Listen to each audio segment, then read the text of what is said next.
My name's Ellis. I am a music producer, beat maker, and I oftentimes DJ. I started collecting vinyl in fall of 2016, around the same time that I started making beats. I knew that it was something that would fulfill me. Having music in its tangible form, being able to touch it, to feel it, and having a memento of that magnitude of the music itself, to me, it's always been something that I wanted even before I started collecting. My name is Tessa Shimizu. I came out here to Oakland for college and went into a whole realm of analog photography. And that sparked my interest in not only analog photography, but generally process-oriented art forms, which I guess also led me to my appreciation for records. I think I appreciate vinyl and tape because once you put it down, you're just put in this mode of like deep listening.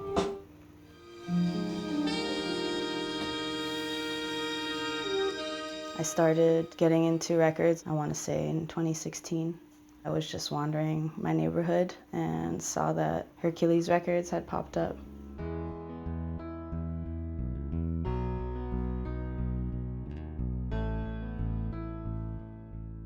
Being the age I am, many of us that had collected records before compact disc came out updated our collections with CDs.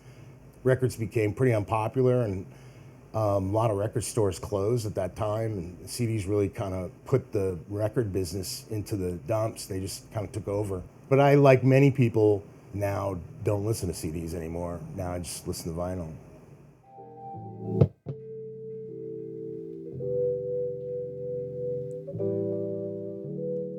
So when I do hear something or a chord progression or a phrase that sounds good, I'll just play it back. Maybe once, maybe a couple of times before realizing like, oh, this is it. All right, so I recorded that little snippet just now that I was replaying. Child is Born by Cal Jader. And from here, we get to take that little piece of audio and do whatever we want with it. I like the crispiness of it, the sound quality, the warmth that you get with it. There's just nothing like the sound of a vinyl crackle. And so that gives my music a very specific texture. It has this gritty texture that I've come to really appreciate and identify with.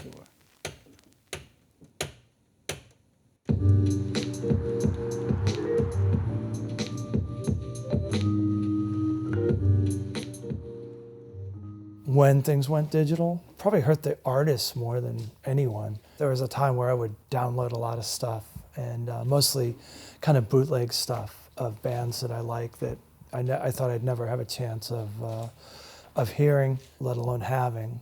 And then places like Tower, like huge stores closed, the people that always depended on. So yeah, I think it kind of crippled the industry, which was mostly CDs at that time. But then, interestingly enough, I think that's when vinyl started to come back once all these record stores started to disappear. Even like when I talk about it with folks from older generations, like they'll still comment to this day like, I can't believe it made a comeback. It's kind of crazy. Now all the young people are like playing records and DJing records and buying records and selling records. Like that was really like on the brink of disappearing. I've been doing vinyl my entire life. I'm a child of the vinyl world, and that was one of my jobs, was to buy vinyl, used vinyl from people, price it and put it out, which we're still doing today.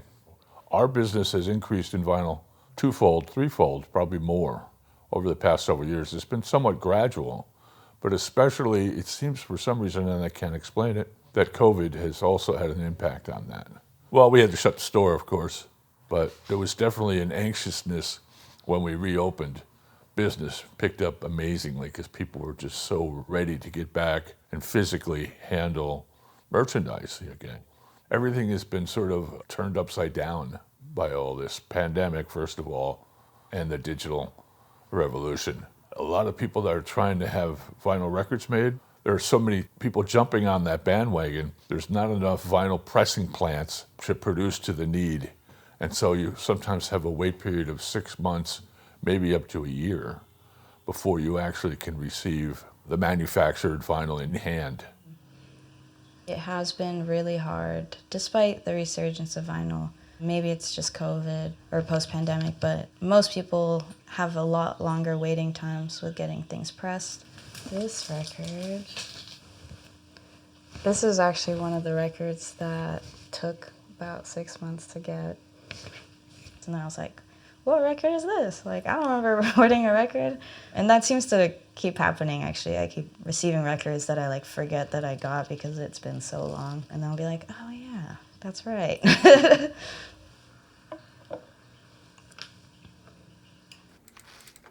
All right, I'm getting nitpicky. I could do this at the studio. But this is what we got so far.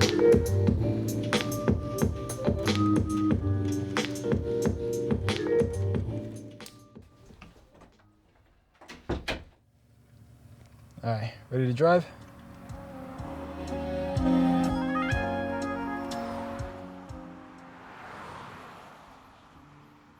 I'm optimistic that vinyl is going to become something that is more accessible in terms of its consumption and its creation. I also think that we as a generation have like a longing to identify with traditions that were present before we were born. And I see in terms of style and culture, the 70s and 80s are like a golden reference point. And perhaps that's what's triggering this renaissance, so to speak.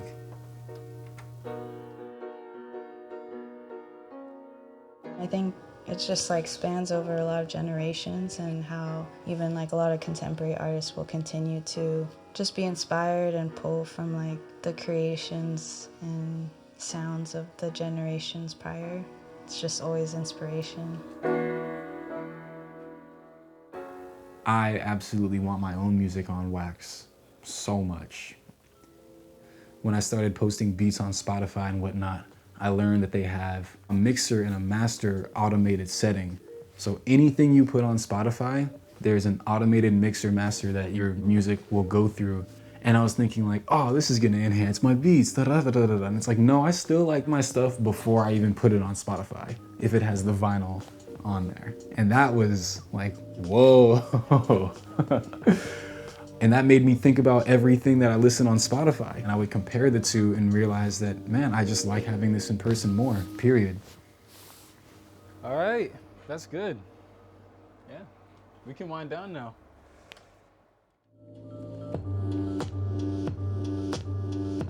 You wanna press now? Let me show you.